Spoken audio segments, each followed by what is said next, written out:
नमस्कार दोस्तों, स्वागत है आप सभी का आपके अपने चैनल डी के सक्सेस पॉइंट पर। दोस्तों, कक्षा 10वीं सामाजिक विज्ञान के बहुविकल्पी प्रश्न, अतिलघु उत्तरी प्रश्न, लघु उत्तरी प्रश्न और दीर्घ उत्तरी प्रश्न जो भी मैं इस वीडियो में बताऊंगा मोस्ट इम्पोर्टेंट हैं और हर साल इनमें से प्रश्न अत्यधिक आते हैं। लगभग यही सभी प्रश्न आते हैं, तो आपको वीडियो पूरा देखना है। और अगर आप यह वीडियो पूरा देखते हैं और यह पूरे प्रश्न तैयार करके जाते हैं तो मैं यह कह सकता हूं कि 55 से 60 नंबर आपके कोई नहीं रोक सकता। तो आप खुद अभी देखेंगे कि कितने इम्पोर्टेंट प्रश्न हैं और यह हर साल पूछे जाते हैं या नहीं। तो यह इसमें मैं बहुविकल्पी 30 प्रश्न बताने वाला हूं, अतिलघु उत्तरी 20 प्रश्न बताऊंगा और लघु उत्तरी प्रश्न 14 होंगे और दीर्घ उत्तरी प्रश्न 6 होंगे। कुल 70 प्रश्न होंगे और जिसमें से 55 से 60 नंबर आपके पक्के हो जाएंगे। तो आपको वीडियो पूरा देखना है और बीच में स्किप नहीं करना है। आप खुद ही देख लीजिएगा कि कितने इम्पोर्टेंट प्रश्न हैं। तो शुरू करते हैं वीडियो बिना टाइम वेस्ट किए। तो यह है कक्षा 10वीं सामाजिक विज्ञान के बहुविकल्पी प्रश्न और जो कि मैंने इसमें लिख रखा है कि अब की बार 90 पार। यदि आप इसी तरीके से पढ़ाई करते रहे, आप मेहनत करते रहे, तो मुझे आशा है कि आप 90 से ज़्यादा ही नंबर ले लाएंगे इस बार। तो शुरू करते हैं वीडियो बिना टाइम वेस्ट किए। तो इसका पहला प्रश्न है, भारत में किस राज्य में द्विसदनीय व्यवस्था है? बहुविकल्पी प्रश्न पहला है कि भारत के किस राज्य में द्विसदनीय व्यवस्था है? महाराष्ट्र में है, मध्य प्रदेश में है, पश्चिम बंगाल में है या पंजाब में है? आप सभी को बताना है कि महाराष्ट्र में या मध्य प्रदेश में या पश्चिम बंगाल में या पंजाब में कहाँ भारत में द्विसदनीय व्यवस्था है। तो इसका आंसर हो जाएगा महाराष्ट्र। महाराष्ट्र में द्विसदनीय व्यवस्था है। इधर भी लिख देते हैं, महाराष्ट्र एक ऐसा राज्य है भारत का जहां द्विसदनीय व्यवस्था है। और यह प्रश्न कई बार पूछा गया है, इसलिए यह मोस्ट इम्पोर्टेंट प्रश्न बन जाता है। तो इसके साथ ही दूसरा प्रश्न देख लेते हैं। दूसरा प्रश्न है, निम्नलिखित में से गुट निरपेक्ष आंदोलन से संबंधित नहीं है। अर्थात पूछा है कि इन चार ऑप्शन में से कौन गुट निरपेक्ष आंदोलन से संबंधित नहीं है। तो मिस्र के नसीर, इंडोनेशिया के सुकोण, भारत के पंडित जवाहरलाल नेहरू और चीन के चाउ एन लाई, इनमें से कौन गुट निरपेक्ष आंदोलन से संबंधित नहीं है। तो इसका उत्तर आपको बताना है। तो आप लोग सभी लोग इसका आंसर करेंगे। तो इसका आंसर हो जाएगा चीन के चाउ एन लाई। चीन के चाउ एन लाई, यह गुट निरपेक्ष आंदोलन से संबंधित नहीं है। अब तीसरा प्रश्न देखेंगे। तो तीसरा प्रश्न है, सार्क का 17वां सम्मेलन कहाँ हुआ? अर्थात सार्क का जो 17वां सम्मेलन हुआ था वह कहाँ हुआ था? तो यह आप लोगों को बताना है। तो भारत में हुआ था, आंडू में हुआ था, म्यांमार में हुआ था या पाकिस्तान में हुआ था? तो यह आपको बताना है। तो इसका सार्क का जो 17वां सम्मेलन था वह आंडू में हुआ था, अर्थात आंडू में हुआ था। तो इस प्रकार से अब हम चौथे प्रश्न की तरफ बढ़ते हैं। चौथा प्रश्न है, निशस्त्रीकरण आवश्यक है। अर्थात निशस्त्रीकरण किसके लिए आवश्यक है? विश्व शांति के लिए, युद्ध रोकने के लिए, मानव संहार रोकने के लिए, उपयुक्त सभी। तो इसका आंसर करके बताना है कि निशस्त्रीकरण अर्थात हथियार न रखना किसके लिए आवश्यक है? तो यह उपयुक्त सभी के लिए है, अर्थात उपयुक्त सभी के लिए है निशस्त्रीकरण। अब प्रश्न 5 की तरफ बढ़ते हैं कि भारत पाक के बीच दूसरा युद्ध कब हुआ? अर्थात भारत और पाकिस्तान के बीच में दूसरा युद्ध कब हुआ? पहला तो आपको पता होगा कि 1947 में बंटवारे के समय ही पहला युद्ध हुआ था भारत पाकिस्तान के बीच। दूसरा युद्ध कब हुआ था? तो दूसरा युद्ध 1965 ईस्वी में हुआ था और 1962 ईस्वी में भारत और चीन का युद्ध हुआ था। और हमारी आर्थिक स्थिति उस समय बहुत खराब हो गई थी। इसका फायदा उठाकर पाकिस्तान ने हम पे आक्रमण किया था और जिस जिसके बदले में हमारे सुरक्षा बलों ने उन्हें मुंहतोड़ जवाब भी दिया था और जीत हमारी ही हुई थी। तो यह आपको याद रखना है। इसके साथ ही छठवां क्वेश्चन है, भारतीय वायुसेना का मुख्यालय कहाँ है? अर्थात जो हमारी वायुसेना है इसका मुख्यालय कहाँ है? नई दिल्ली में है, कोलकाता में है, कानपुर में है, मुंबई में है? कहाँ है?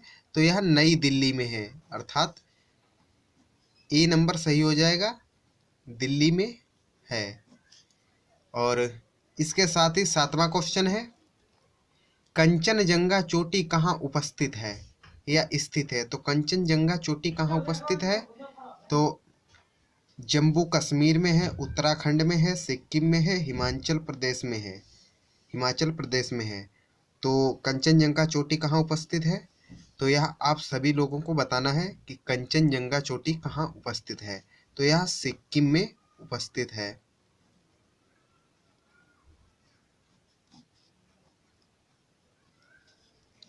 सिक्किम में उपस्थित है। इसके साथ ही आठवां क्वेश्चन है कि निम्न में से कौन सी नदी बंगाल की खाड़ी में गिरती है? अर्थात यह चार नदियां दी गई हैं, नर्मदा नदी, गोदावरी नदी, ताप्ती और साबरमती। इन चारों में से कौन सी नदी बंगाल की खाड़ी में गिरती है? तो यह आप लोगों को बताना है कि कौन सी नदी बंगाल की खाड़ी में गिरती है। तो यह साबरमती नदी बंगाल की खाड़ी में गिरती है। साबरमती। यह मोस्ट इम्पोर्टेंट क्वेश्चन है और इन्हीं में से हर साल प्रश्न पूछे जाते हैं। तो आपको एक भी प्रश्न छोड़कर नहीं जाना है, ये प्रश्न पूरे ही रट के जाना है आपको। क्वेश्चन नंबर 9 है, ऊटक मांड किस राज्य में स्थित है? ऊटक मांड किस राज्य में स्थित है? केरल में, तमिलनाडु में, कर्नाटक में या उत्तराखंड में? तो ऊटक मांड किस राज्य में स्थित है? यह आप सभी लोगों को बताना है कि ऊटक मांड कहाँ स्थित है, किस राज्य में स्थित है। तो यह आपको बताना है। तो यह तमिलनाडु में स्थित है, तमिलनाडु में। तो इसके साथ ही 10वां क्वेश्चन है, नीलगिरी पर्वत कहाँ स्थित है? अर्थात जो नीलगिरी पर्वत है वह कहाँ स्थित है? ए नंबर है कि उत्तर भारत में, उत्तरी भारत में, पूर्वी भारत में, दक्षिणी भारत में या पश्चिमी भारत में? तो कौन सा ऑप्शन सही होगा आप सभी लोगों को बताना है कि नीलगिरी कहाँ पर स्थित है। तो यह दक्षिण भारत में स्थित है।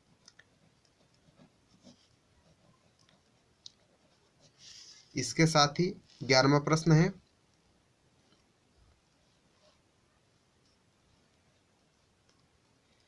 निम्नलिखित में से कौन सी आपदा मानव निर्मित है? भूस्खलन, भूकंप, हरितगृह प्रभाव या सुनामी लहरें? इनमें से कौन सी आपदा मानव निर्मित है? तो यह आप सभी लोगों को बताना है कि इनमें से कौन सी आपदा मानव निर्मित है। तो इनमें से हरितगृह प्रभाव यह मानव निर्मित है। और इसके साथ ही बढ़ते हैं आगे। तो 12वां क्वेश्चन है कि जलोढ़ मिट्टी का निर्माण किसके द्वारा होता है? अर्थात जो अपनी जलोढ़ मिट्टी है, जो इसका निर्माण है वो किसके द्वारा किया होता है? तो ऑप्शन नंबर 1 है पवन द्वारा, ऑप्शन नंबर बी है मैदानी क्षेत्र में, ऑप्शन नंबर सी है नदियों द्वारा और डी ऑप्शन है रेगिस्तान के क्षेत्रों में। तो इसका जो निर्माण है वो किसके द्वारा होता है? तो इसका निर्माण नदियों द्वारा होता है। इसके साथ ही आगे बढ़ते हैं। तो 13वां क्वेश्चन है कि माता टीला बांध किस जनपद में बनाया गया है? आगरा में, ललितपुर में, कानपुर में या मथुरा में? तो कहाँ बनाया गया है माता टीला बांध? तो यह आप सभी लोगों को बताना है। तो यह बनाया गया है ललितपुर में, ललितपुर में। ठीक है। तो इसके साथ ही अब 14वां क्वेश्चन देखते हैं। तो 14वां क्वेश्चन है, निम्नलिखित में से कौन वृक्ष सदाबहारी जंगलों में पाया जाता है। अर्थात ये 4 वृक्षों के नाम दिए गए हैं। इनमें से कौन सा वृक्ष सदाबहारी जंगलों में पाया जाता है? महोगनी, शीशम, अकेसिया, नीम। तो इन चारों वृक्षों में से कौन सा वृक्ष सदाबहारी जंगलों में पाया जाता है? तो यह आप सभी लोगों को बताना है। तो इसका आंसर हो जाएगा महोगनी जो वृक्ष है यह सदाबहारी जंगलों में पाया जाता है। इसके साथ ही 15वां क्वेश्चन है, निम्नलिखित में से कौन सा ऊर्जा का परंपरागत साधन है? अर्थात ये 4 ऑप्शन दिए गए हैं, इनमें से आपको बताना है कि कौन सा ऊर्जा का परंपरागत साधन है। भूतापीय ऊर्जा, ज्वारीय ऊर्जा, प्राकृतिक गैस और वायु ऊर्जा। इन चारों में से आपको बताना है कि इनमें से कौन सा ऊर्जा का परंपरागत साधन है। तो आप सभी लोग इसका आंसर करेंगे। तो इसका आंसर हो जाएगा सी नंबर, प्राकृतिक गैस। यह ऊर्जा का परंपरागत स्रोत है। इसके साथ ही 16वां क्वेश्चन है, बॉक्साइट किस धातु का अयस्क है? तो यह आपको बताना है कि बॉक्साइट किस धातु का अयस्क है। सीसा का, तांबा का, जस्ता का या एल्यूमिनियम का। तो यह आपको बताना है कि बॉक्साइट किस धातु का अयस्क है। तो आप सभी लोग इसका आंसर करेंगे। तो बॉक्साइट है वो एल्यूमिनियम का अयस्क होता है। इसके साथ ही 17वां क्वेश्चन देखते हैं। तो इसका 17वां क्वेश्चन है, 2011 की जनगणना के अनुसार भारत की साक्षरता कितनी है? 73%, 75.06%, 76.08% या डी 78.02%। तो आपको बताना है कि 2011 की जनगणना के अनुसार भारत की साक्षरता कितनी है। तो यह 73% भारत की साक्षरता है। अर्थात भारत में 100 लोगों में 73 लोग पढ़े लिखे माने गए हैं। इसके साथ ही 18वां क्वेश्चन है, निम्नलिखित फसलों में कौन बागाती फसल है? अर्थात इन 4 फसलें दी गई हैं, इनमें से कौन सी फसल बागाती फसल है? गन्ना, कपास, जूट या कहवा। इन चारों फसलों में से आपको बताना है कि इनमें से कौन सी फसल बागाती फसल है। तो यह कहवा बागाती फसल है। अर्थात डी नंबर सही है। इसके साथ ही 19वां क्वेश्चन है, निम्नलिखित में से कौन सा कच्चा माल कागज उद्योग से संबंधित है? जूट, कपास, लकड़ी, तिलहन। अर्थात कौन सा कच्चा माल कागज उद्योग के लिए अर्थात कागज बनाने के लिए से संबंधित है। तो आप सभी लोगों को इन 4 ऑप्शन में से बताना है कि कौन सा कच्चा माल कागज उद्योग के लिए उद्योग से संबंधित है। तो इसमें लकड़ी जो है वह कागज बनाने से संबंधित है और इसीलिए लकड़ी को काटने से बचाने के लिए ज़्यादातर कंप्यूटर का प्रयोग किया जा रहा है और धीरे धीरे डिजिटल ही हर काम होंगे। हर ऑफिस में, हर एग्जाम सब डिजिटल ही होगा, क्योंकि पेड़ बहुत कम हो रहे हैं और इसके कारण ही जो वायु प्रदूषण है वो बढ़ता जा रहा है। इसे ही रोकने के लिए सब चीज़ डिजिटल की जा रही है। तो यह कच्चा माल कागज उद्योग से संबंधित यह इसका ऑप्शन लकड़ी होगा। इसके साथ ही 20वां क्वेश्चन है, भारत की सबसे बड़ी परिवहन प्रणाली कौन सी है? अर्थात रेल प्रणाली है, सड़क प्रणाली है, वायु परिवहन है या जल परिवहन है। तो भारत की कौन सी प्रणाली सबसे बड़ी है? तो वह रेल प्रणाली है। इसके साथ ही 21वां प्रश्न है, भारत में कितने अंतर्राष्ट्रीय हवाई अड्डे हैं? 5 हैं, 12 हैं, 15 हैं, 16 हैं। तो आप सभी लोगों को बताना है कि भारत में कितने अंतर्राष्ट्रीय हवाई अड्डे हैं। तो इसका आंसर डी सही हो जाएगा। 16 अंतर्राष्ट्रीय हवाई अड्डे अभी तक भारत में हैं। इसके साथ ही प्रश्न नंबर 22 है, झलारे मिलते हैं। अर्थात झलारे कहाँ मिलते हैं? मध्य प्रदेश में, पंजाब में, कर्नाटक में या केरल में। तो इसका आंसर आप सभी लोगों को बताना है कि झलारे कहाँ मिलते हैं। तो झलारे मध्य प्रदेश में मिलते हैं। इसके साथ ही 23वां क्वेश्चन है, निम्नलिखित में से कौन सा तथ्य वस्तु विनिमय कहलाता है? राष्ट्रीय बाजार, अंतर्राष्ट्रीय बाजार, वस्तुओं की अदला बदली या मुद्रा का प्रयोग। अर्थात कौन सा तथ्य वस्तु विनिमय कहलाता है। तो इसका आंसर आप सभी लोगों को बताना है। तो इसका आंसर हो जाएगा वस्तुओं की अदला बदली। इसके साथ ही 24वां क्वेश्चन है, निम्नलिखित में से कौन अप्रत्यक्ष कर है? आयकर, निगम कर, उपहार कर या व्यापार कर। तो आप सभी लोगों को बताना है कि कौन सा अप्रत्यक्ष कर है। तो आप सभी लोगों को बताना है। तो इसमें हो जाएगा डी, व्यापार कर। इसके साथ ही आगे बढ़ते हैं 25वां प्रश्न। 25वां प्रश्न है, भारत में औद्योगिक नीति की घोषणा कब की गई? अर्थात 1956 में, 1970 में, 1991 में या 2001 में भारत में औद्योगिक नीति की घोषणा कब की गई? तो यह आप सभी लोगों को बताना है कि भारत में औद्योगिक नीति की घोषणा कब की गई। तो यह 1991 में की गई। इसके साथ ही आगे बढ़ते हैं 26वां क्वेश्चन। निम्नलिखित में कौन कुटीर उद्योग है? अर्थात हथकरघा उद्योग, सीमेंट उद्योग, कागज उद्योग या कांच उद्योग। तो इन चारों ऑप्शनों में से आपको बताना है कि कौन कुटीर उद्योग है। तो यह हथकरघा उद्योग होगा। इसके साथ ही 27वां क्वेश्चन है, योजना आयोग का अध्यक्ष कौन होता है? प्रधानमंत्री, कृषि मंत्री, वित्त मंत्री या मानव संसाधन मंत्री। तो आप लोगों को बताना है कि योजना आयोग का अध्यक्ष कौन होता है। तो यह प्रधानमंत्री होता है। इसके साथ ही 28वां प्रश्न है, भारतीय रिजर्व बैंक की स्थापना कब हुई? 1935 में, 1940 में, 1945 में, 1950 में। तो आपको बताना है कि भारतीय रिजर्व बैंक की स्थापना कब हुई। तो यह 1935 में भारतीय रिजर्व बैंक की स्थापना हुई थी। इसके साथ ही 29वां प्रश्न है, निम्नलिखित में से कौन सा समूह भारत के आयात व्यापार को दर्शाता है? खनिज तेल, चाय, जूट निर्मित वस्तुएं, खाद्य तेल, रासायनिक पदार्थ, खाद्य तेल, खनिज तेल, कपास। सी नंबर है जूट निर्मित वस्तुएं, मशीनरी, रासायनिक पदार्थ, खाद्य तेल।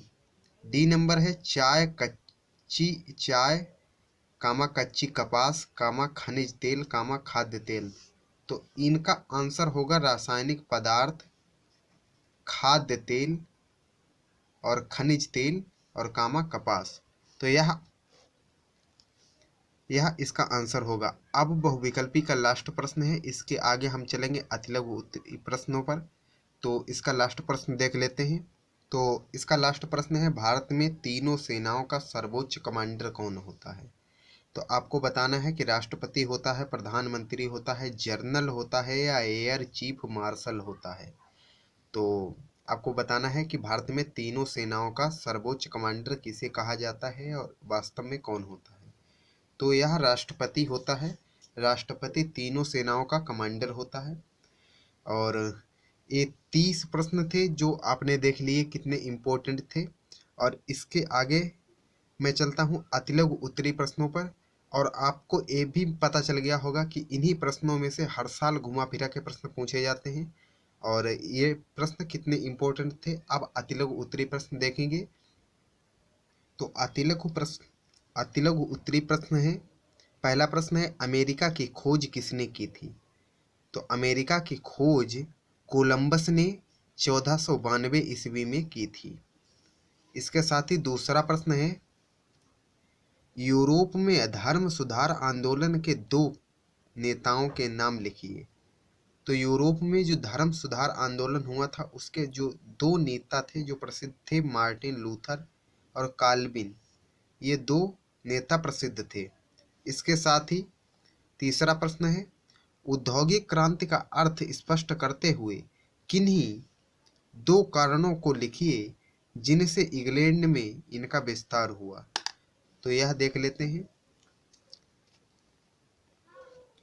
औद्योगिक क्रांति से आशय उद्योग की प्राचीन परंपरागत और धीमी गति को छोड़कर नए वैज्ञानिक तथ्य तीव्र गति से उत्पादन करने वाले यंत्रों व मशीनों का प्रयोग किया जाना है। इंग्लैंड में औद्योगिक क्रांति के दो कारण हैं, तो इस प्रकार हैं। तो पहला कारण है इंग्लैंड में अनेक नए आविष्कार हुए जिन्होंने औद्योगिक क्रांति को सफल बनाया। और दूसरा कारण है इंग्लैंड में पूंजीपतियों के पास धन की कोई कमी न थी। तो यह दो कारण हो गए। अब प्रश्न नंबर 4 की तरफ बढ़ते हैं। यूरोप की दो महान राज्य क्रांतियों के नाम लिखिए। तो यूरोप की दो महान राज्य क्रांतियों के नाम इंग्लैंड की क्रांति और फ्रांस की क्रांति है। और यूरोप की बात हो रही है। यूरोप एक महाद्वीप है जिसके अंतर्गत ये दोनों देश आते हैं, इंग्लैंड और फ्रांस। इसके साथ ही 5वां प्रश्न, अमेरिकी क्रांति का नेतृत्व किसने किया था? तो अमेरिकी क्रांति का जो नेतृत्व है जॉर्ज वाशिंगटन ने किया था और यह पूर्व अमेरिका के राष्ट्रपति भी रहे हैं। इसके साथ ही 6वां क्वेश्चन है, इंग्लैंड की रक्तहीन क्रांति के दो परिणाम लिखिए। तो इंग्लैंड की रक्तहीन क्रांति का पहला कारण है रक्तहीन क्रांति ने राजा और संसद के मध्य चलने वाले झगड़े का अंत कर दिया। और दूसरा है इस क्रांति के बाद राजा के दैवीय अधिकारों के सिद्धांत का अंत हो गया। तो इसके साथ ही 7वां प्रश्न, दांते कौन था? तो उत्तर है फ्रांस की क्रांति के समय क्रांतिकारियों का एक शक्तिशाली दल था जिसे सदस्यों को जैकोबिन्स कहते थे। दांते इस दल का प्रमुख नेताओं में से एक था। इसके साथ ही 8वां प्रश्न है, फ्रांसीसी क्रांति कब हुई थी? तो फ्रांसीसी क्रांति 5 मई 1789 ईस्वी को प्रारंभ हुई थी। इसके साथ ही 9वां क्वेश्चन है, लेनिन कौन था? उसका संबंध किस क्रांति से था? तो इसका आंसर है, तो रूस में बोल्शेविक दल का प्रथम नेता लेनिन था। उसका संबंध रूस की क्रांति से है। तो इसके साथ ही 10वां क्वेश्चन है, इटली के एकीकरण की दो बाधाएं लिखिए। तो इटली के एकीकरण में कौन सी दो बाधाएं आ रही थी? ऑस्ट्रेलिया का प्रभुत्व और दूसरी है इटली के शासकों की प्रतिद्वंदिता। इसके साथ ही 11वां प्रश्न है, विला फ्रैंका की संधि कब हुई? तो विला फ्रैंका की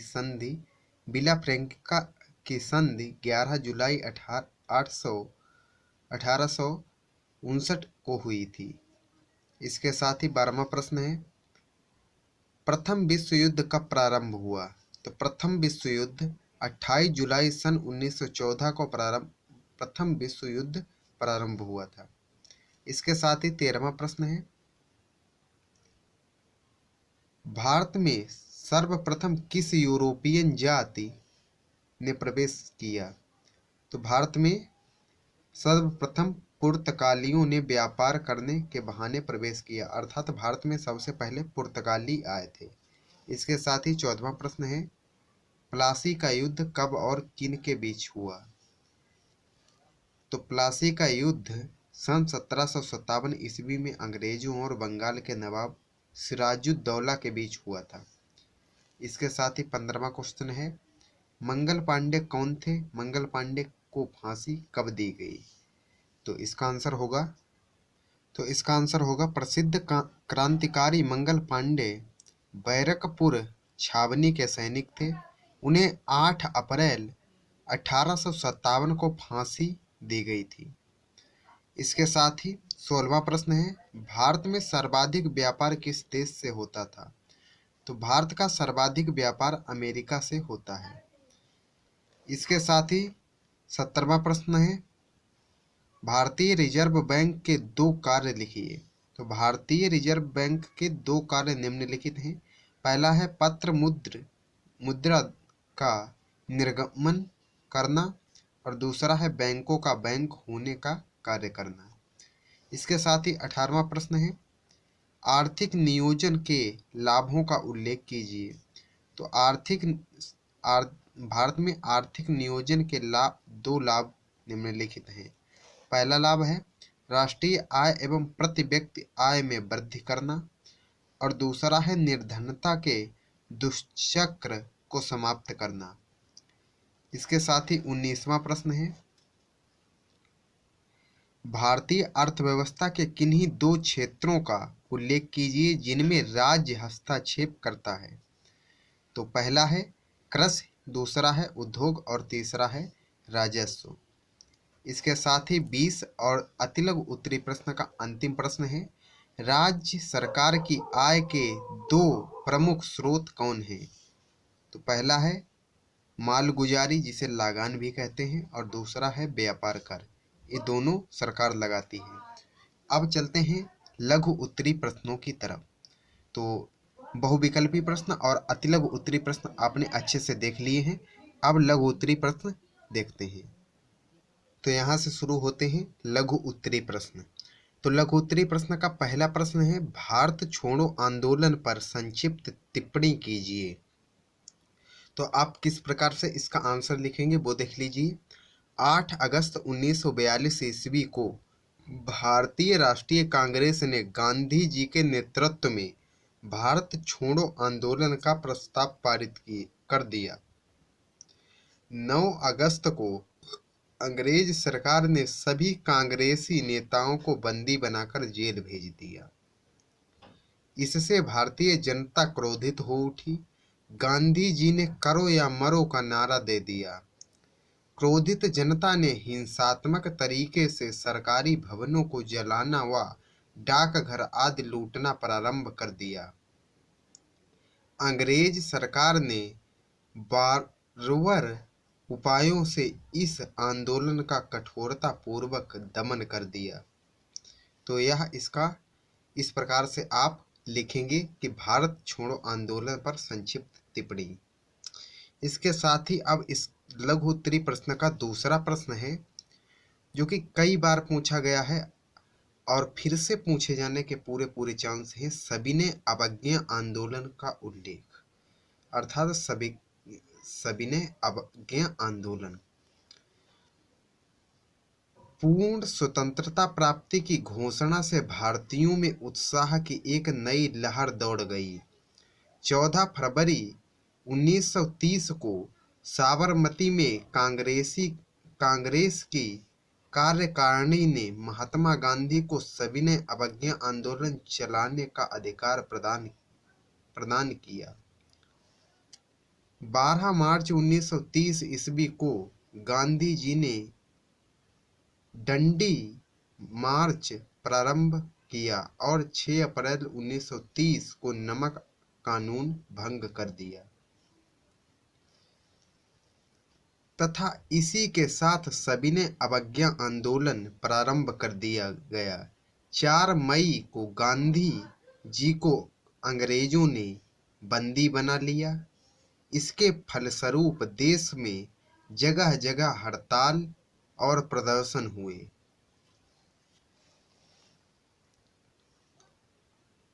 इसके फलस्वरूप देश में जगह जगह हड़ताल और प्रदर्शन हुए तथा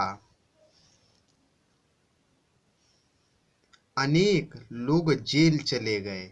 इस आंदोलन ने ब्रिटिश सरकार की जड़ें हिला दी। तो इस प्रकार से आप सब ने अवज्ञा आंदोलन का उल्लेख करेंगे। इसके साथ ही तीसरे प्रश्न पर बढ़ते हैं। तो तीसरा प्रश्न है कूका आंदोलन पर प्रकाश डालिए।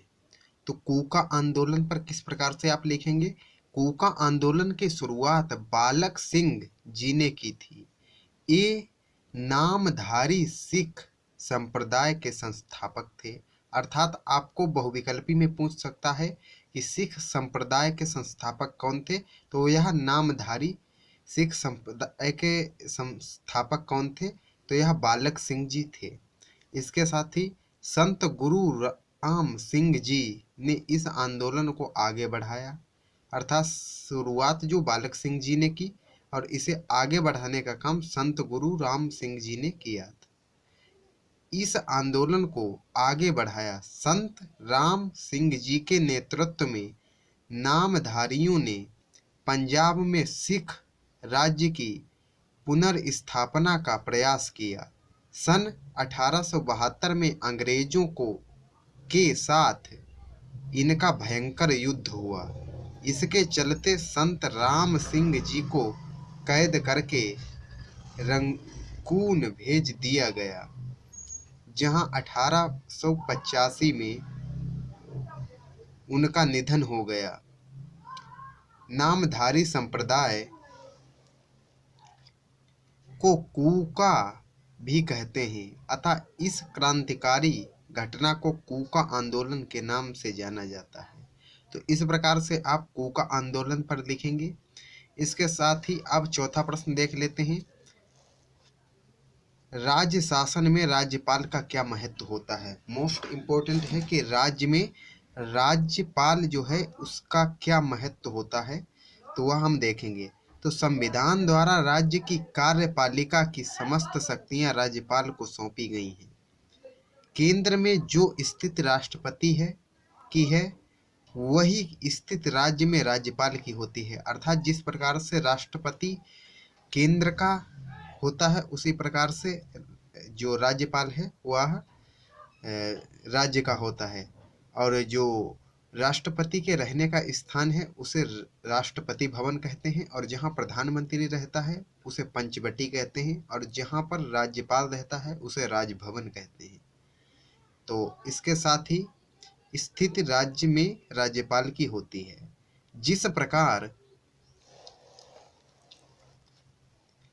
जिस प्रकार केंद्रीय मंत्रिपरिषद राष्ट्रपति के अधिकारों का उपयोग करते हुए शासन के सभी राष्ट्रपति के नाम से समस्त कार्य चलती हैं, उसी प्रकार राज्य की मंत्रिपरिषद राज्यपाल के अधिकारों का उपयोग करते हुए समस्त कार्य राज्यपाल के नाम पर संपन्न करती हैं।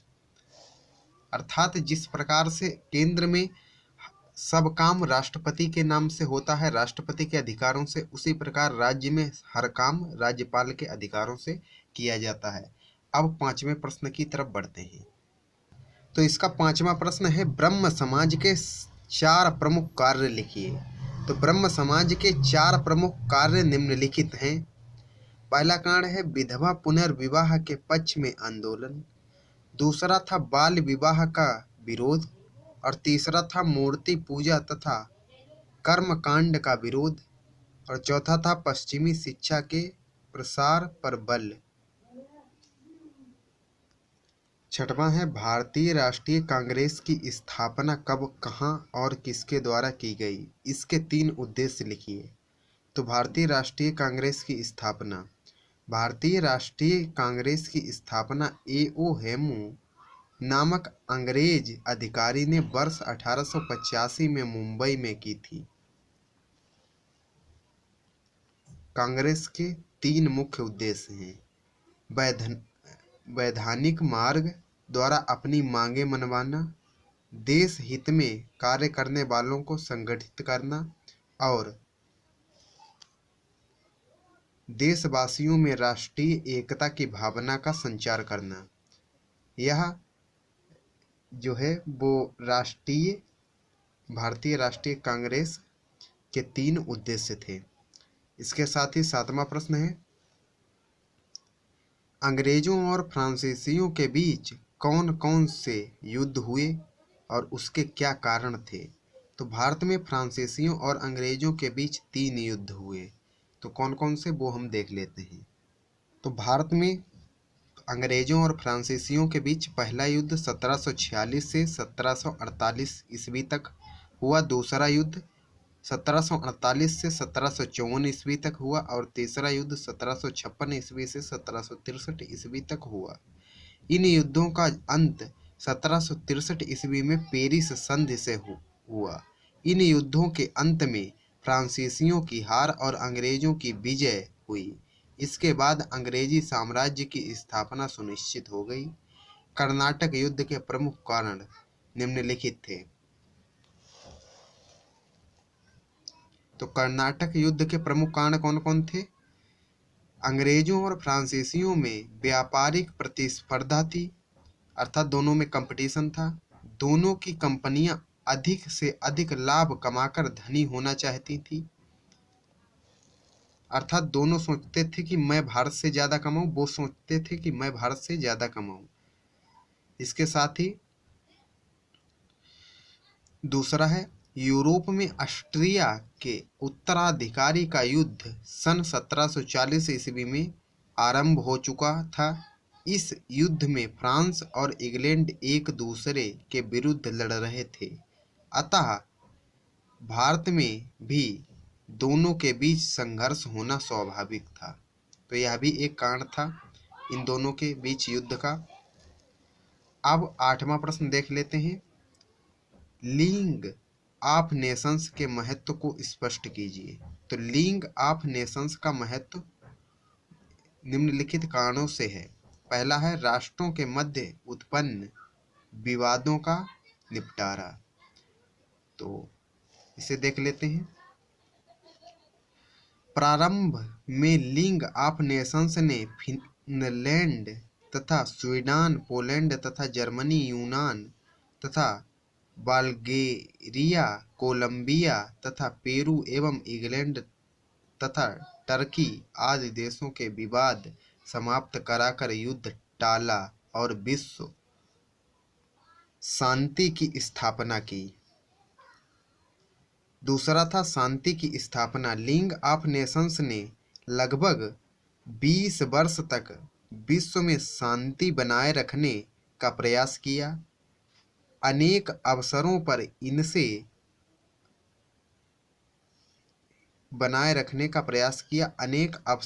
इनसे अपने प्रयासों द्वारा युद्ध की विस्फोटक स्थिति को टाल सकता है। इसके साथ ही तीसरा कारण है, अन्य महत्वपूर्ण कार्य। इस संस्था द्वारा दास प्रथा की समाप्ति, स्त्रियों के क्रय विक्रय पर रोक, महामारी तथा संक्रामक रोगों के उन्मूलन, जन स्वास्थ्य में वृद्धि आदि की दिशा में भी अनेक महत्वपूर्ण प्रयास किए गए। तो इसके साथ ही अब 9वां प्रश्न, प्रथम विश्व युद्ध की 2 विशेषताएं लिखिए। तो प्रथम विश्व युद्ध की 2 विशेषताएं, सन 1914 ईस्वी के पूर्व ऐसा विनाशकारी भयंकर युद्ध नहीं हुआ था। प्रथम विश्व युद्ध 28 जुलाई के आत्मसमर्पण के साथ समाप्त हुआ। इस युद्ध की निम्नलिखित 2 विशेषताएं हैं।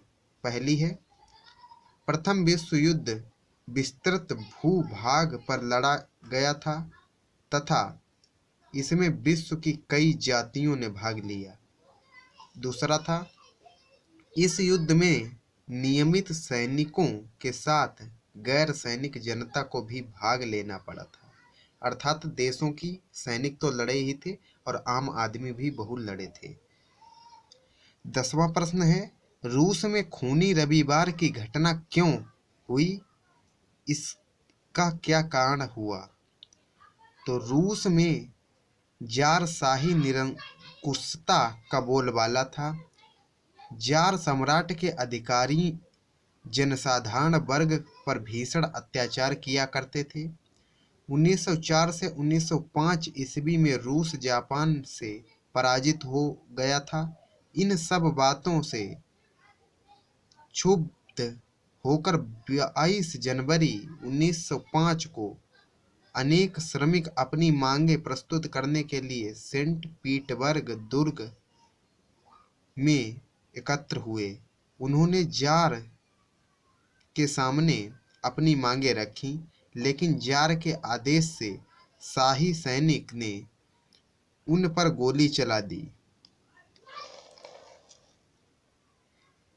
जिसके परिणाम फलस्वरूप बहुत से निहत्थे श्रमिक का खून बह गया। यह घटना रविवार को घटी थी, अतः इसे खूनी रविवार के नाम से जाना जाता है। इसके परिणाम स्वरूप रूप में वैधानिक राजतंत्र की स्थापना हुई और ड्यूमा अर्थात संसद की गठन की भी घोषणा कर दी गई। इसके साथ ही 11वां प्रश्न है, फ्रांस की क्रांति में रूसो के योगदान को स्पष्ट कीजिए। अर्थात फ्रांस की क्रांति में रूसो का क्या योगदान रहा। तो रूसो फ्रांस का एक महान दार्शनिक था।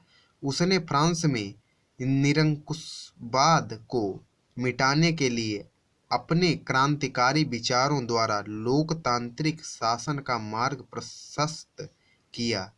यदि फ्रांस में रूसो का जन्म न हुआ होता तो संभवतः वह क्रांति नहीं होती। वास्तव में रूसो ने लोगों के समक्ष ऐसे विचार प्रस्तुत किए जिनका उन पर गहरा प्रभाव पड़ा तथा उसने क्रांति की ऐसी ज्योति प्रज्वलित की जो कभी न बुझ सकी। इसके साथ ही 12वां प्रश्न है, बोस्टन टी पार्टी की घटना एवं उनके महत्व का उल्लेख कीजिए। तो बोस्टन टी पार्टी की घटना, अमेरिका वासी इंग्लैंड की सरकार से के निरंतर बढ़ते हुए अत्याचार से असंतुष्ट थे। 1773 ईस्वी में ब्रिटिश सरकार ने अमेरिका वासियों के शेष रोष को कम करने के लिए अपने व्यापारियों को भारत से सीधे अमेरिका चाय भेजने की अनुमति प्रदान कर दी।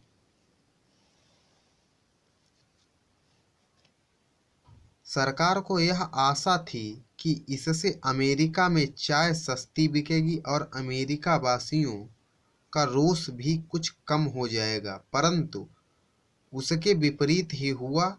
जब चाय से लदे हुए जहाज बोस्टन के बंदरगाह पर पहुंचे तो अमेरिकावासी चाय से लदे जहाजों में घुस गए और चाय के बक्से समुद्र में फेंक दिए।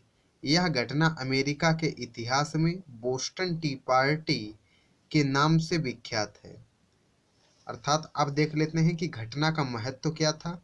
तो बोस्टन टी पार्टी की घटना में कुपित होकर ब्रिटिश सरकार ने अमेरिका उपनिवेशों के निवासियों के विरुद्ध कठोर दमन चक्र चलाया। फलतः अमेरिकी उपनिवेशों ने भी स्वयं को स्वतंत्र घोषित कर दिया और अमेरिका में स्वतंत्रता का युद्ध आरंभ हो गया। अब आगे देखते हैं। अंत में अमेरिका वासियों को सफलता प्राप्त हुई और अंत में अमेरिका स्वतंत्र हो गया। इसके साथ ही 13वां प्रश्न है, पुनर्जागरण का क्या तात्पर्य है। इसकी उत्पत्ति के किन्हीं दो कारणों का उल्लेख कीजिए। तो इसका पुनर्जागरण शब्द का जन्म फ्रांसीसी शब्द के रिनेसेंस शब्द से हुआ है। रिनेसेंस का शाब्दिक अर्थ है फिर से जीवित होना। संक्षेप में कहा जा सकता है कि आधुनिक युग में होने वाले बौद्धिक परिवर्तनों को पुनर्जागरण कहा जाता है। पुनर्जागरण की उत्पत्ति के दो कांड थे। पहला कांड था तुर्कों का कुश्तूनिया पर अधिकार हो गया। इससे दो सभ्यताओं का संगम हुआ। यूरोप में नवीन प्रकार की विचारधारा को विकसित होने का अवसर मिला।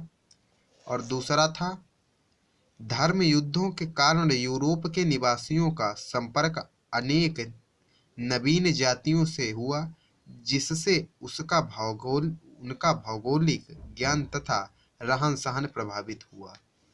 तो यह दो कांड थे पुनर्जागरण के उत्पत्ति के। अब 14वां प्रश्न, जो कि लघु उत्तरीय प्रश्न का अंतिम प्रश्न है, यूरोप में प्रोटेस्टेंट धर्म सुधार आंदोलन के कारणों का वर्णन कीजिए। तो पहला है, यूरोप में धर्म सुधार आंदोलन ने चर्च के दोषों को प्रकट कर दिया था। संपूर्ण यूरोप पोप की प्रभुसत्ता के विरुद्ध आवाज उठने लगी।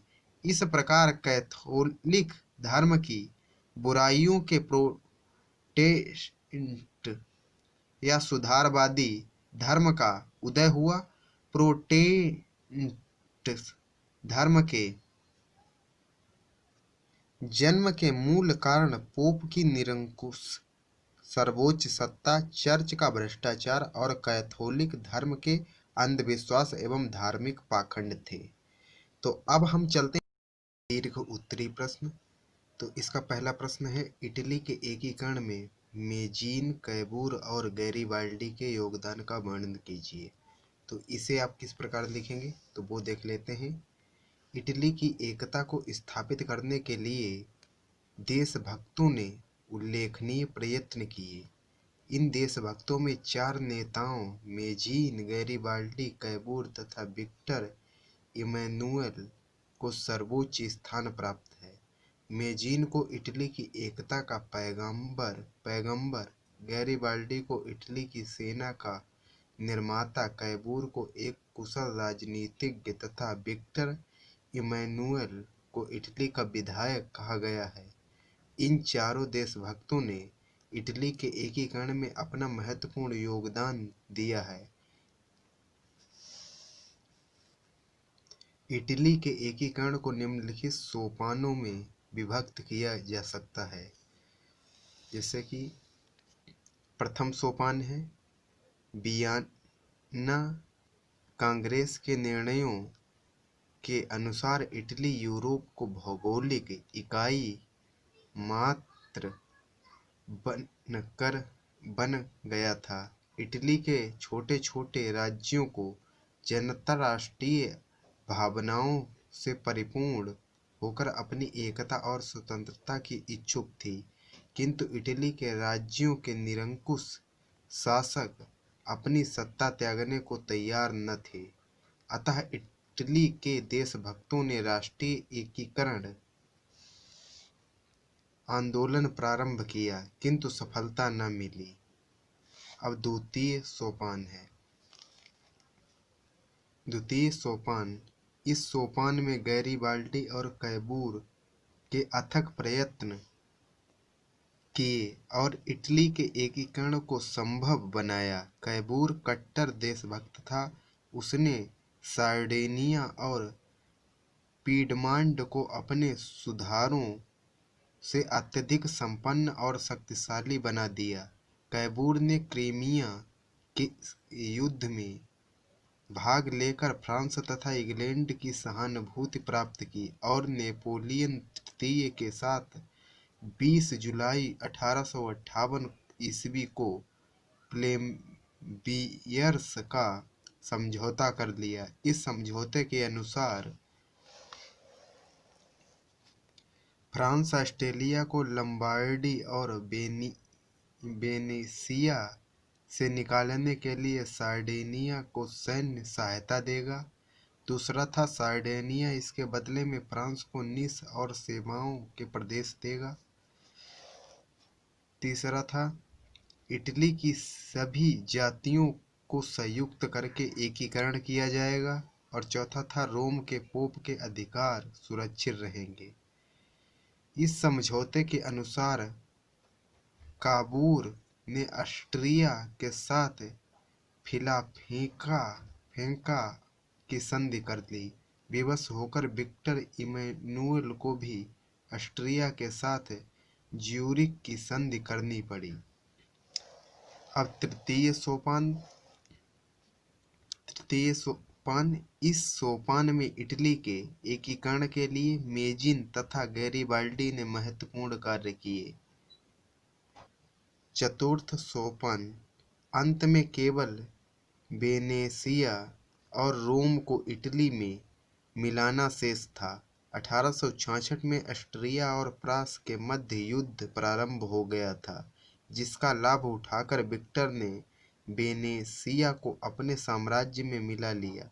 अंत में रोम पर आक्रमण करके विक्टर इमैनुएल ने उस पर अधिकार कर लिया। इस प्रकार 20 सितंबर 1870 ईस्वी को इटली का राष्ट्रीय एकीकरण पूरा हो गया।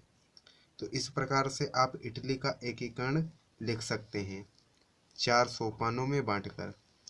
अब दूसरा प्रश्न है, प्रथम विश्व युद्ध में जर्मनी की पराजय के कारण, अर्थात जो प्रथम विश्व युद्ध में जर्मनी की पराजय हुई वह किन कारणों से हुई, उन कारणों का उल्लेख करना है। तो प्रथम विश्व युद्ध में जर्मनी की पराजय के निम्नलिखित कारण हैं। जैसे पहला कारण है, जर्मनी ने यह योजना बनाई कि वह 2 माह के अंदर ही फ्रांस और रूस को पराजित करने में सफल हो जाएगा, किंतु उसकी यह योजना विफल हो गई। उसे लंबे समय तक मित्र राष्ट्रों से युद्ध करना पड़ा।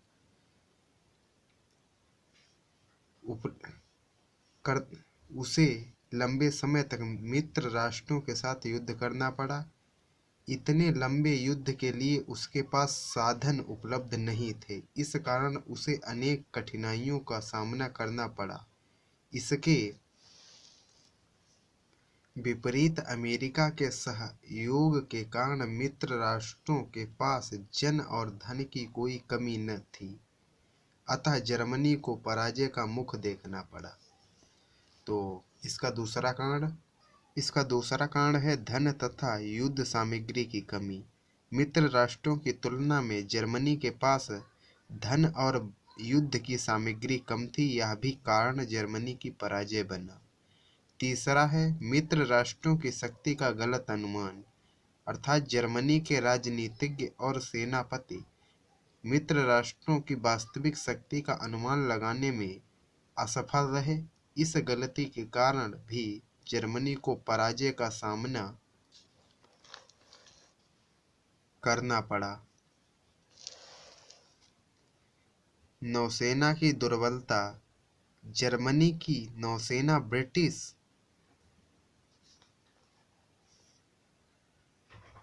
ब्रिटिश नौसेना की तुलना में बहुत दुर्बल थी।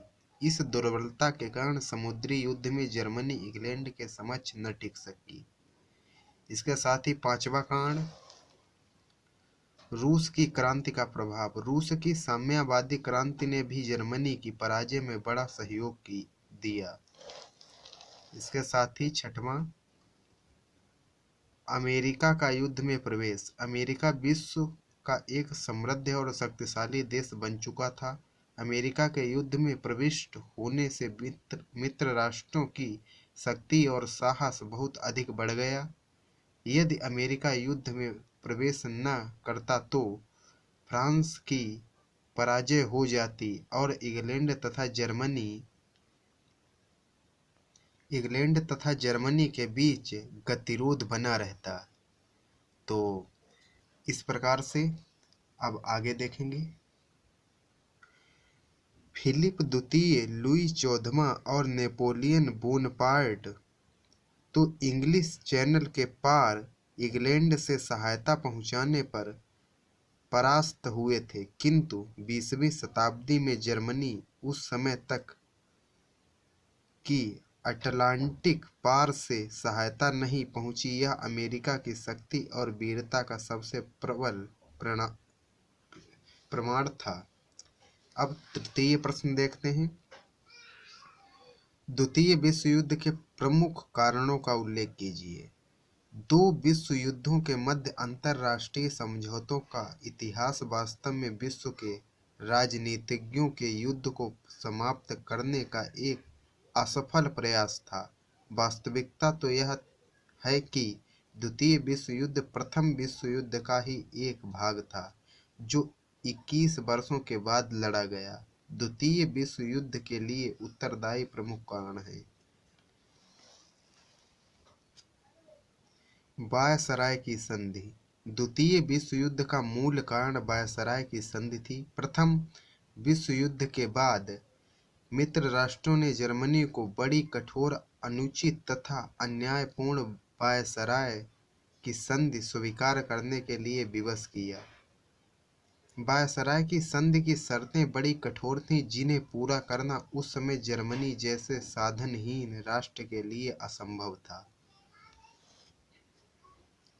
अतः हिटलर ने वायसराय संधि के अपमान का बदला लेने के लिए जर्मनी को द्वितीय विश्व युद्ध के लिए तैयार कर लिया। द्वितीय कारण था नाजी पार्टी का उदय। प्रथम विश्व युद्ध के बाद जर्मन सरकार पर मानो मुसीबतों का कहर छा गया। इन परिस्थितियों में जर्मनी में हिटलर ने नाजी पार्टी की स्थापना की। 1933 ईस्वी में हिटलर जर्मनी का चांसलर बन गया। 1934 ईस्वी में हिटलर ने तानाशाह बनकर वायसराय संधि की धाराओं का उल्लंघन करना प्रारंभ कर दिया। हिटलर ने आक्रमण की नीति अपनाकर राइनलैंड, ऑस्ट्रिया, मेमल और चेकोस्लोवाकिया पर अधिकार कर लिया। हिटलर की महत्वाकांक्षी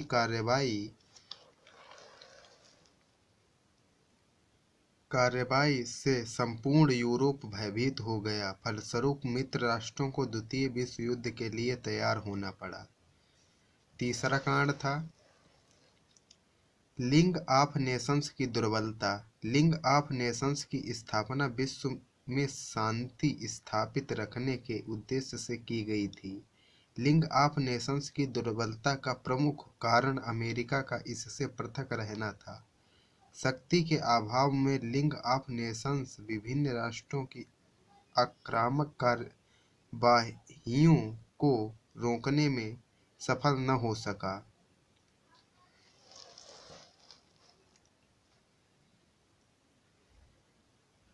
मंचूरिया पर जापान का आक्रमण, इटली का एबीसीनिया पर आक्रमण, जर्मनी का ऑस्ट्रिया पर आक्रमण आदि घटनाओं ने लीग ऑफ नेशंस की दुर्बलता को प्रकट कर दिया।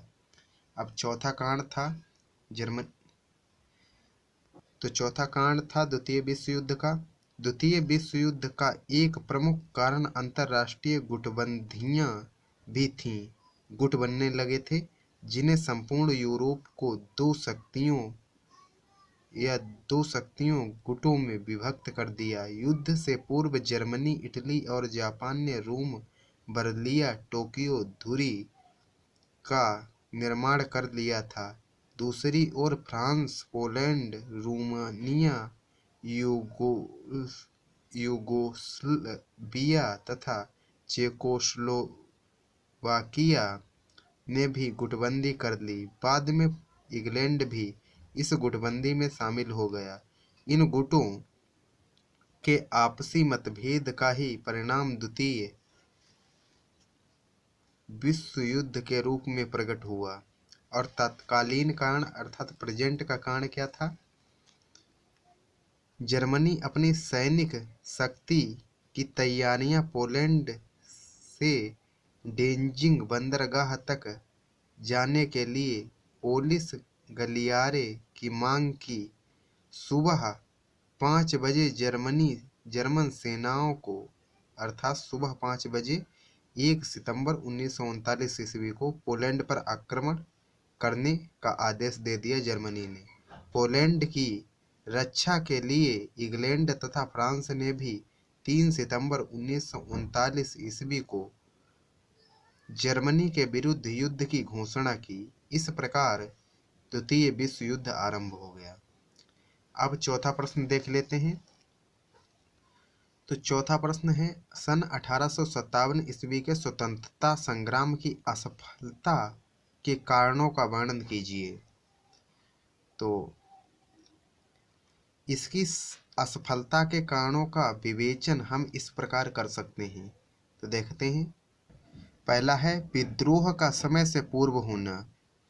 विद्रोह अपनी निश्चित तिथि 1 मई 1857 ईस्वी से पूर्ण ही प्रस्फुटित हो गया। यह बात विद्रोह की असफलता का एक सबल कारण बनी। दूसरा है सैनिक सामग्री का अभाव। विद्रोहियों के पास सैनिक सामग्री का अभाव था, जबकि अंग्रेजों के पास पर्याप्त युद्ध सामग्री थी। इसके अतिरिक्त विद्रोहियों में अनुशासन का अभाव था तथा वे एक अनुशासनहीन, अनियंत्रित विद्रोही की भीड़ के समान थे। कुशल नेतृत्व का अभाव। यदि भारतीय अंग्रेजों के विरुद्ध विद्रोह के लिए अधीर हो रहे थे, तथापि उनका नेतृत्व करने के लिए अच्छे सेनापति का अभाव था। विद्रोही सामान्यतः सिपाही थे। रानी लक्ष्मीबाई और नाना साहब जैसे विद्रोही नेता निसंदेह वीर थे, परंतु उनमें नेतृत्व दक्षता का अभाव था।